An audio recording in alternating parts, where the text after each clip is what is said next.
নমস্কার। আজকে ধনুরাশিকে নিয়ে বলবো মঙ্গলের গোচর। মঙ্গল ধনুরাশির ক্ষেত্রে তো কারক গ্রহ, পঞ্চম ঘরের অধিপতি, জ্ঞানের ঘর, শিক্ষার ঘরের অধিপতি। এবার এই মঙ্গল উচ্চ অবস্থায় দ্বিতীয় ঘরে অবস্থান করবে, যেটা হচ্ছে মকর রাশি। তো মঙ্গলের এই গোচর এই ধনুরাশির ক্ষেত্রে কোন দিক থেকে লাভবান হবে, ধনুরাশি কোন দিক থেকে বিশেষ সাবধান, কোন বিশেষ উপাচার করবে, এগুলো সমস্ত কিছু আজকে ভিডিওতে তুলে ধরবো। তো মঙ্গলের গোচরটা হচ্ছে এই 16ই জানুয়ারি থেকে একদম 22শে ফেব্রুয়ারি পর্যন্ত মঙ্গল অবস্থান করবে উচ্চ অবস্থায়, যেটা হচ্ছে মকর রাশি, যেটা ধনুরাশির ক্ষেত্রে দ্বিতীয় ঘর পড়ে। তো দ্বিতীয় ঘরে মঙ্গলের অবস্থান এবং এই সময়কালে যে মঙ্গল রাশি পরিবর্তন করছে, অলরেডি দুটি গ্রহ কিন্তু অবস্থান করছে, সূর্য এবং শুক্র, এই দ্বিতীয় ঘর যেটা হচ্ছে এই মকর রাশিতে। তো একসাথে কিন্তু তিনটি গ্রহ, এবং এরপরে আবার বুধ অবস্থান করবে, বুধ চলে আসবে আবার হচ্ছে 17 তারিখ থেকে বুধ চলে আসবে। তো একসাথে চারটি গ্রহ তখন হয়ে যাবে। তো ধনসম্পত্তির ঘরে চারটি গ্রহের অবস্থান হবে। তো বুধের পরিবর্তন যখন হবে তখন বুধকে নিয়ে আলোচনা করব। তো আজকে মঙ্গলের উপর মঙ্গল কীরকম প্রভাব দেবে এগুলো তুলে ধরবো। মঙ্গল তিনটি নক্ষত্রে থাকবে, উত্তরাষাঢ়া নক্ষত্র, শোভনা নক্ষত্র এবং ধনিষ্ঠা নক্ষত্র। তো যাই হোক, অনুষ্ঠানটি শুরু করার আগেই বলি, এটা গ্রহের গোচর এবং চন্দ্ররাশি অনুসারে আলোচনা করা হচ্ছে, কারো এখানে কোনো রকম ব্যক্তিগত কুষ্টি ধরে আলোচনা নয়। এবং তার সাথে বলবো যে অনুষ্ঠানটি যদি ভালো লাগে তাহলে লাইক, শেয়ার, কমেন্ট অবশ্যই করবেন, সাবস্ক্রাইব করবেন। আপনারা সাবস্ক্রাইব করলে বিশেষভাবে অনুপ্রাণিত হয়। তো ধনুরাশির ক্ষেত্রে মঙ্গল হচ্ছে কারক গ্রহ, ত্রিকোণের অধিপতি, ধনসম্পত্তির ঘরে অবস্থান এবং চতুর্থ দৃষ্টি দিয়ে নিজের সেই ত্রিকোণের রাশি যেটা হচ্ছে মেষ রাশি, এই পঞ্চম ঘরকেই দেখবে। আবার সপ্তম দৃষ্টি দিয়ে দেখবে হচ্ছে অষ্টম ঘর কর্কট রাশিকে, এবং তার সাথে দেখবে হচ্ছে ভাগ্যের ঘর সিংহ রাশিকে।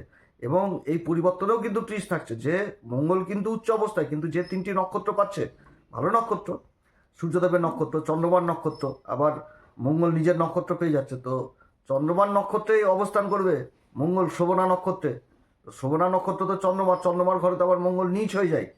তো নিজ গ্রহের নক্ষত্রে অবস্থান করে নিজ গ্রহের উপরেও দৃষ্টি থাকবে উচ্চ অবস্থায়।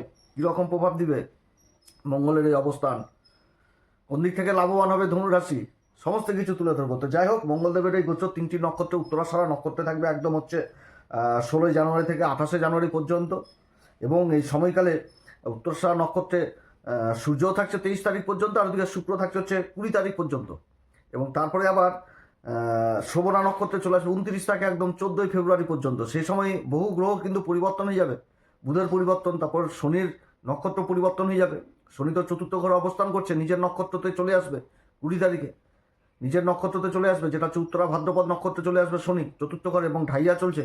আর সব থেকে বড় খেলা খেলছে এখন তো দেবগুরু বৃহস্পতি। দেবগুরু বৃহস্পতির অবস্থানটা খুবই সুন্দর এই ধনুরাশির ক্ষেত্রে। মানে যে পজিশন হয়েছে এখন ধনুরাশির এই নক্ষত্র দিক থেকে, তারপর হচ্ছে গ্রহগত অবস্থান, এটা কিন্তু সব থেকে ভালো অবস্থান, খুবই ভালো অবস্থান। যে কোনো জ্যোতিষীরা একই কথা বলবে যে ধনুরাশির পারফেক্ট, কারণ ভাগ্যের ঘরের অধিপতি হচ্ছে সূর্যদেব। সূর্যের সাথে মঙ্গলের জুতি, তার সাথে আরও দুটি গ্রহ থাকছে, শুক্র এবং বুধ। শুক্র আর বুধ তো থাকবে না, শুক্র থাকবে হচ্ছে 5 তারিখ আর বুধ থাকবে 3 তারিখ। তারপর রাশি পরিবর্তন করে নেবে, চলে আসবে তৃতীয় ঘর, রাহুর সাথে জুতি তৈরি করে নেবে। আর ধন সম্পত্তি ঘরে সূর্য আর মঙ্গল থাকবে, দুই কেন্দ্রের অধিপতি। এবং এই যে জুতির প্রভাব, এই জুতির প্রভাবে তো মঙ্গলের অষ্টম দৃষ্টি যে ভাগ্যের ঘরে পড়বে সিংহ রাশিতে। তো সিংহ রাশি ভাগ্যের ঘরে পড়বে, এবং ভাগ্যের ঘরে কেতু অবস্থান করছে পূর্বা ফাল্গুনী নক্ষত্র, সেটাও আবার শুক্রেরই নক্ষত্র। পূর্বা ফাল্গুনী নক্ষত্রে 4টি চরণ তো সিংহ রাশিতে পড়ে। এবং এই নক্ষত্রের যে অধিপতি দেবতা ভাগ, সৌভাগ্যের দেবতা, যাকে বলা হয় বিজয়ের পরবর্তী উল্লাস, নক্ষত্রগুলো ভালো পাচ্ছে, যার জন্য যথেষ্ট কিন্তু ভালো প্রভাব এখানটাতে আশা করা যাচ্ছে, একটা ভালো ইঙ্গিত উঠে আসছে। এবার সবার যে সমান ফল হবে সেটাও না, অনেক দাদা দিদি ভাই বন্ধুদের জন্মকুষ্ঠিতে গ্রহের অবস্থান খারাপ রয়েছে। আমি ধনুরাশির 2026 নিয়ে যে ভিডিওটি দিয়েছি তাতে কিন্তু একটি কথা বলছি, যে ভাগ্যের ঘরের অধিপতি যদি সূর্য, ভাগ্যের ঘরের অধিপতি সূর্য যদি এখানটাতে খারাপ হয়ে যায়, অর্থাৎ কারোর জন্মকুষ্ঠিতে গ্রহণ যোগে পড়ে রয়েছে, পাপকর্তকী যোগে পড়ে রয়েছে, রাহুর সাথে জুতি করে নিয়েছে, বা রাহুর নক্ষত্র বা শনির নক্ষত্র দেবো, যেমন শনির নক্ষত্র অনুরাধাতেই দেখালো সূর্য পড়ে রয়েছে। তো সূর্য যদি অনুরাধাতে থাকে তাহলে কি হবে, সন্তানের সাথে ডিস্টেন্স তৈরি হয়ে যাবে, আরও দূরত্ব জিনিসটা চলে আসবে, গণ্ডগোল অশান্তি হবে, সন্তান পিতাকে অসম্মান করবে, ডিস্টেন্স হয়ে যাবে, এরকম জিনিসটা কিন্তু। তো যার জন্য বলছি, যাদের জন্মকুষ্ঠিতে সূর্য খুব খারাপ অবস্থায় রয়েছে, একটাই উপাচার রয়েছে, যে সূর্যকে বল দিতে হবে, বা সূর্যকে বল কেউ পাথর পরে দিবে, কেউ উপাচার করে দিবে। আর উপাচার হচ্ছে সব থেকে বেস্ট, পাথরও বেস্ট। যে সূর্য কোথাও দুর্বল হয়ে আছে সেই জায়গাতে বল দাও। যে কর্মের ঘরে সূর্যই পড়ে রয়েছে কন্যা রাশিতে, কিন্তু ডিগ্রিগত দিক থেকে দুর্বল, কন্যা রাশিতে যে নক্ষত্র পাচ্ছে, দেখালো যে উত্তরা ফাল্গুনী নক্ষত্রে নিজের নক্ষত্রে সূর্য অবস্থান করছে, তখন কি হবে, সূর্য তো দুর্বল হয়ে গেছে। বা দেখা হলো উত্তরা ফাল্গুনী না হয়ে হস্তাতে আছে কিংবা চিত্রাতে আছে, দুর্বল অবস্থায় রয়েছে, ডিগ্রি নাই, তখন কিন্তু তাকে মণিমাণিক্য ধারণ করো। কিন্তু যদি এখন ওই দেখালো যে গ্রহণযোগ লাগিয়ে বসে রয়েছে, তখন উপাচার কাজ দেবে, উপাচার করতে হবে, সূর্যের উপাচার করতে হবে। উপাচারের জন্য তাই বলেছি যে সূর্যযন্ত্র বাড়িতে স্থাপন করে, বা সূর্যযন্ত্র কোথায় পাবা, আমাদের এই ইউটিউবে প্রোডাক্ট রয়েছে, এখানটাতে সূর্যযন্ত্র পাওয়া যাচ্ছে। যাদের প্রয়োজন রয়েছে একান্ত, তারা অবশ্যই 2026-এ গ্রহণ মানে করবেনই উপাচার। সূর্যযন্ত্রের সামনে মাথা নত করে হাত জোড় করে প্রণাম করবেন, যাদের সময়ের অভাব রয়েছে। আর যাদের সময় টময় রয়েছে, তারা সাদা চন্দন লাল চন্দন বেটে সেই সূর্যযন্ত্রের উপর ছিটাবেন। ওম হ্রিং সূর্যাদিত্যায় শ্রীঙ্কির মা গায়ত্রী মন্ত্র জপ করবেন, তাতেও সূর্য যথেষ্ট বলি হবে। কারণ সূর্য দেবে মান সম্মান পদ প্রতিষ্ঠা। সূর্য হচ্ছে ভাগ্যের ঘরের অধিপতি। তো ভাগ্যের ঘর, ভাগ্য যদি বিমুখ হয়ে যায় তাহলে তো অশান্তি কিনা। যাই হোক, গুরুর দৃষ্টি থাকছে, গুরু আবার রাশি পরিবর্তন করবে। তো গুরুর রাশি পরিবর্তন হতে দেরি রয়েছে, কিন্তু যাদের সূর্যের অবস্থান খারাপ হয়েছে তারা অবশ্যই এটা করবেন, এটা প্রয়োজন রয়েছে এই ধনু রাশির ক্ষেত্রে। তো যাই হোক, অনেক বড় ভিডিও হয়ে যাচ্ছে। তো উত্তরাষাঢ়া নক্ষত্রে থাকবে মঙ্গল, একদম হচ্ছে ওই 16 তারিখ থেকে 28শে জানুয়ারি পর্যন্ত। তো সূর্যের নক্ষত্রে যখন মঙ্গল থাকবে এবং সাথে সূর্য থাকছে, এখানটাতে কি কোনো রকম ওই দাদাগিরি আর গান্ধীগিরি চলবে না, এখানটাতে চলবে চাপলুসিগিরি।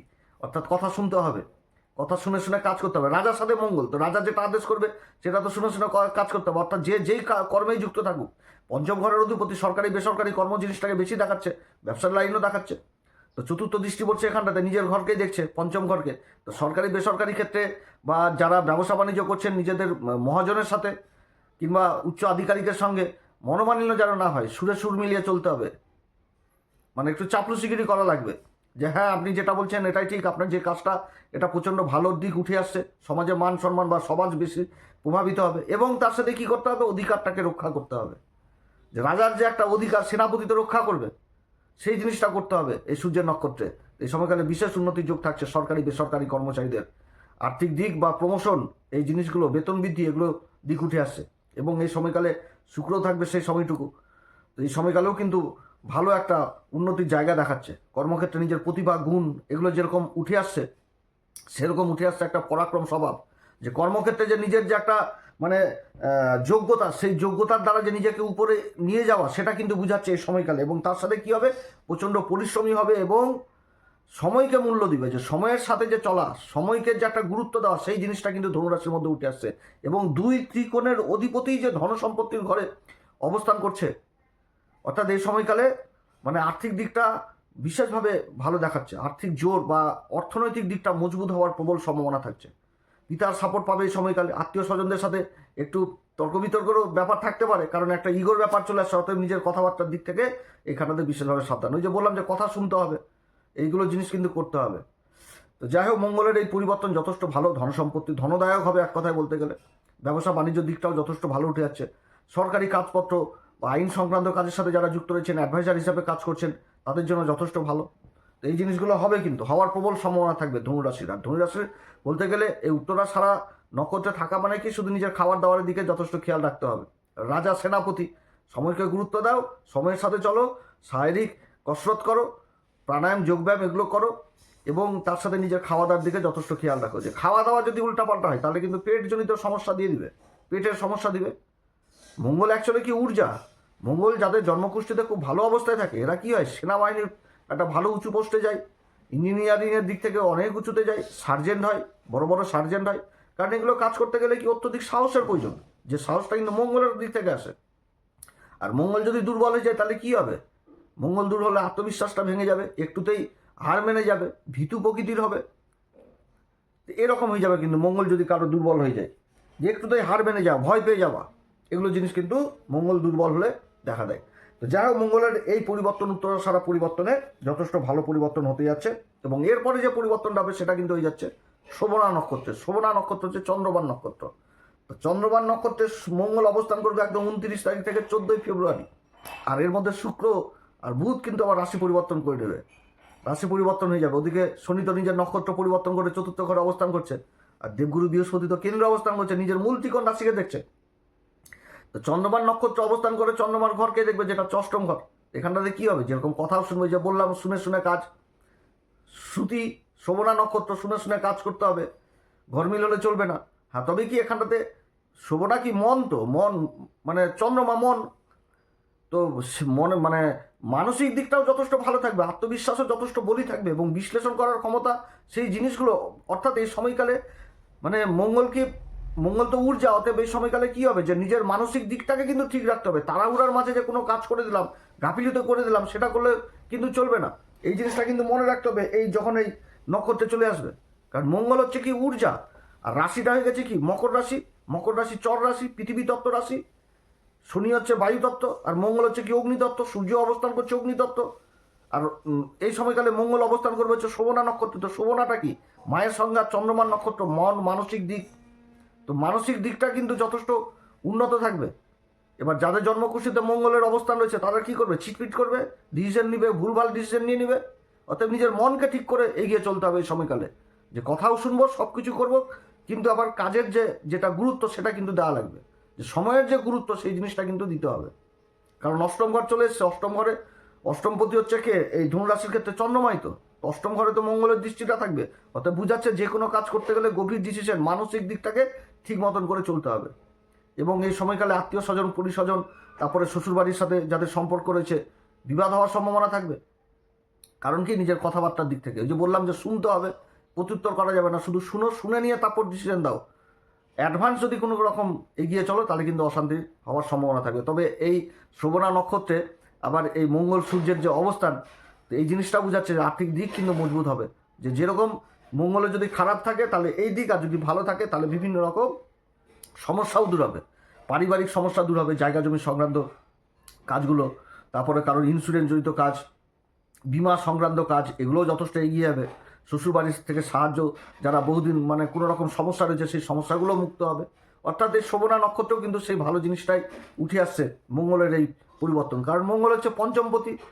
যারা আবার ইম্পোর্ট এক্সপোর্টের কাজের সাথে যুক্ত রয়েছেন সেই কাজগুলো যথেষ্ট ভালো হবে। বিদেশ সংক্রান্ত বিদেশি প্রজেক্টের কাজের সাথে যারা যুক্ত রয়েছেন সেই কাজগুলো হবে। গোপন শত্রুরা যেটা অসুবিধায় ফেলছিল সেই কাজগুলো হবে। শিক্ষার ব্যাপারটা উঠে আসছে এই সময়কালে। গভীর শিক্ষা, রিসার্চ জাতীয় বিদ্যা, গবেষণা, এগুলোর কাজের সাথে যারা যুক্ত রয়েছেন সেদিক থেকেও একটা উন্নতির যোগ দেখাচ্ছে।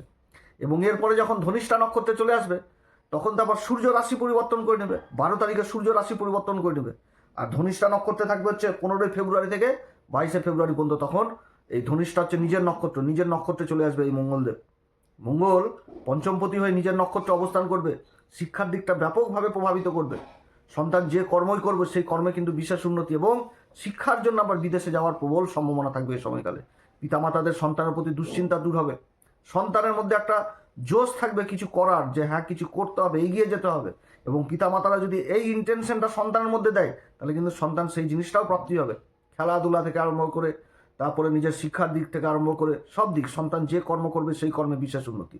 তবে বিশেষ উন্নতির যোগ রয়েছে আবার বিশেষ কিছু কিছু কাজে, যেরকম যারা সোশ্যাল মিডিয়ার সাথে যোগ রয়েছেন, যারা ইউটিউবার, ফেসবুক, ইনস্টাগ্রামের সাথে যুক্ত রয়েছেন, গান বাজনা, নৃত্য, চিত্র, এই সমস্ত কাজের সাথে যুক্ত রয়েছেন, বা এই সমস্ত কাজে ব্যবহৃত ইনস্ট্রুমেন্টের কাজের সাথে যারা যুক্ত রয়েছেন তাদের জন্য, অ্যাডভাইজার হিসাবে যারা কাজ করছেন, আইন সংক্রান্ত কাজের সাথে যারা যুক্ত রয়েছেন, চার্টার অ্যাকাউন্টেন্ট, ওকালতি করছেন, তাদের জন্য যথেষ্ট ভালো সময়। আবার যারা মার্কেটিং ফিল্ডে রয়েছেন তাদের জন্য ভালো সময়। যারা খাবার দাবারের কাজের সাথে যুক্ত রয়েছেন, হোটেল ব্যবসা, ক্যাটারিং, তারপর রেস্টুরেন্ট, রিসর্ট, এই সমস্ত কাজের সাথে, বা যারা কোনো খাবারের প্রোডাক্টের কাজের সাথে যুক্ত রয়েছেন সেই কাজগুলো কিন্তু যথেষ্ট ভালো হবে। এবং এই সময় এই যে নক্ষত্রগুলো বললাম, এই নক্ষত্রে মঙ্গল থাকা মানে একটু আবার সঙ্গীত প্রিয় হয়ে যাওয়া, বা কোনো ভালো জিনিসের দিকে আকর্ষণ হওয়া, সেটাও কিন্তু বুঝাচ্ছে এই নক্ষত্রে এই উচ্চ অবস্থায় মঙ্গলের অবস্থান।